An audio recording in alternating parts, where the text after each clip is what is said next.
السلام علیکم محترم ناظرین، آج میں آپ کو بتاؤں گا کہ پاکستان کے افواج کے تینوں اداروں میں، پاک آرمی، پاک نیوی اور پاک ایئر فورس، ان تین اداروں میں جونیئر کمیشن آفیسر یعنی بحیثیت نائب خطیب بھرتی ہونے کے لیے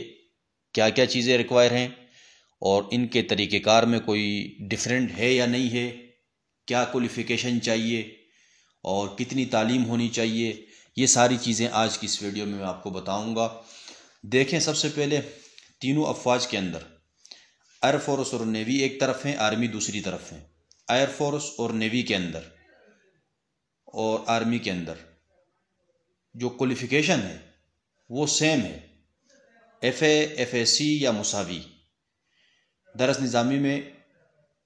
شہادت العالمیہ اور ساتھ میں حفظ کی اگر سند ہے تو وہ ایک اضافی قابلیت، اور اسی طرح عربی بول چال آنی چاہیے روزمرہ کی بنیاد پر۔ اور آرمی اور ایئر فورس اور نیوی میں ڈفرینس یہ ہے کہ آرمی کے اندر ایکویلنسی لازمی ہے،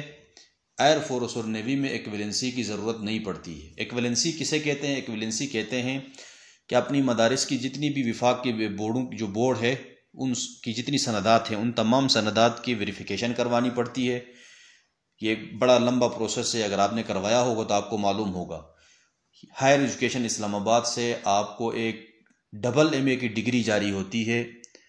اس کو کہا جاتا ہے ایکویلنسی، یعنی وہ یہ ویریفائی کرتے ہیں اور یہ بتاتے ہیں، وہ سند دیتے ہیں، ڈگری دیتے ہیں ہائر ایجوکیشن والے کہ یہ جو ان کی سندات ہیں،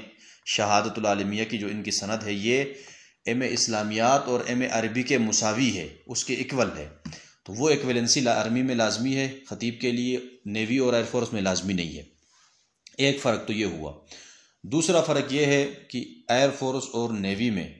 خطیب بھرتی ہونے کے لیے جب آپ جاؤ گے تو ابتدائی طور پر نہ کوئی میڈیکل ہے، نہ فزیکل ہے، نہ کچھ ہے۔ سب سے پہلے آپ کو لے جا کر بٹھائیں گے ٹیسٹ میں۔ کمپیوٹرائز 3 ٹیسٹ ہوتے ہیں، وربل، نان وربل، انٹیلیجنس، ایکیڈمک، یعنی پے در پہ ہوتے ہیں۔ پہلا جو وربل نان وربل کا ہے، اگر آپ نے اس کو پاس کر لیا، کمپیوٹر میں ہوتا ہے، 30 منٹ کا ہوتا ہے، 80-90 سوالات ہوتے ہیں، اس میں ٹک کرنے ہوتے ہیں سوالات۔ اگر وہ آپ نے صحیح کر لیا، اس میں پاس ہو گئے تو اگلے مرحلے میں آپ پہنچ جاؤ گے، ونڈو خود اوپن ہو جائے گا، اور اس میں پھر انٹیلیجنس ٹیسٹ ہے، اس کو آپ کلیئر کرو گے تو پھر آپ سے پوچھیں گے آپ نے میٹرک سائنس میں کیا ہے یا آرٹس میں، اسی حساب سے پھر تیسرا ٹیسٹ آئے گا ایکیڈمک کا، اس کو بھی آپ نے پاس کر لیا تو پھر آپ کو ایک رجسٹریشن فارم دیں گے، اس پہ مہر لگے گا، جو آن لائن آپ نے رجسٹریشن کروائی تھی اس فارم میں مہر لگے گا کہ آپ کو میڈیکل کے لیے، فزیکل کے لیے اور ٹیسٹ اور انٹرویو کے لیے بلائیں گے۔ ترتیب سے پھر وہ آگے پروسیس چلے گا ایئر فورس اور نیوی کے اندر۔ تو اگر کوئی شخص، اگر کوئی عالم دین، کوئی مفتی جس کو انگلش پر مکمل عبور ہے تو پھر وہ ایئر فورس اور نیوی کا رخ کر سکتا ہے خطیب بھرتی ہونے کے لیے، اس لیے کہ یہ پہلے جو 3 ٹیسٹ ہیں اس کے لیے انگلش مسٹ ہے، اس لیے کہ سب کچھ انگلش میں ہے، کمپیوٹر میں آل ٹو زیڈ انگلش ہے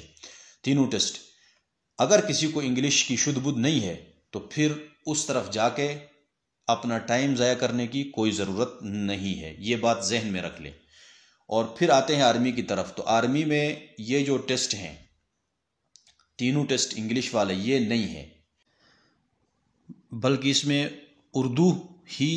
مین چیز ہے، اردو پہ سب کچھ ہوگا، ٹیسٹ سے لے کر انٹرویو تک سارا اردو میں ہوگا۔ آرمی میں سب سے پہلی جو چیز ہے وہ رجسٹریشن ہے۔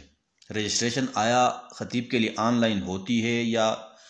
ہر سینٹر میں جا کے، ریکروٹمنٹ جو سلیکشن سینٹر ہوتا ہے ہر سٹی کا، وہاں جا کے آپ نے کروانی ہے۔ اس کا کیا طریقہ کار ہے، کیا پروسیس ہے، کتنے سیٹ ڈاکومنٹ جائیں گے، فوٹو کاپیاں کتنی جائیں گی، تصویریں کتنی جائیں گی۔ اور پھر آرمی کے مختلف ادارے ہیں، armed force, civil armed force. Civil armed force میں جیسے Sindh ranger, Punjab ranger, F C Balochistan, F C K P کے، کوسٹ گارڈ اور اسی طرح جی بی اسکاؤٹ، یہ جتنے ادارے ہیں یہ سیول آرمڈ فورس کے ہیں۔ آرمڈ فورس کی کون سی ادارے ہیں، ان میں بھرتی ہونے کے لیے کیا طریقہ کار ہے، کیا ان میں بھی آپس میں کوئی اختلاف ہے، ڈفرینس ہے یا نہیں ہے ریکوائرمنٹوں میں، تو یہ ساری چیزیں، رجسٹریشن کیسے کرانی ہے شروع سے آخر تک، یہ مکمل طریقہ انشاءاللہ۔ اور پھر ساری چیزیں آگے، ایک ویڈیو کے اندر تو ساری چیزیں نہیں آ سکتی ہے، ویڈیو لمبی ہو گئی ہے، اسی لیے مختصر 4-5 منٹ پر مشتمل روزانہ کی بیس پر ایک ویڈیو آئے گی، آپ اس کو دیکھیں، انشاءاللہ 3-4-5 دنوں میں مکمل کورس ہو جائے گا اور آپ ایسے تیار ہو جائیں گے کہ بس آپ اپلائی کرنے کے لیے ریڈی ہوں گے اور آپ جائیں گے اپلائی کریں گے، انشاءاللہ آپ سلیکٹ ہو جائیں گے۔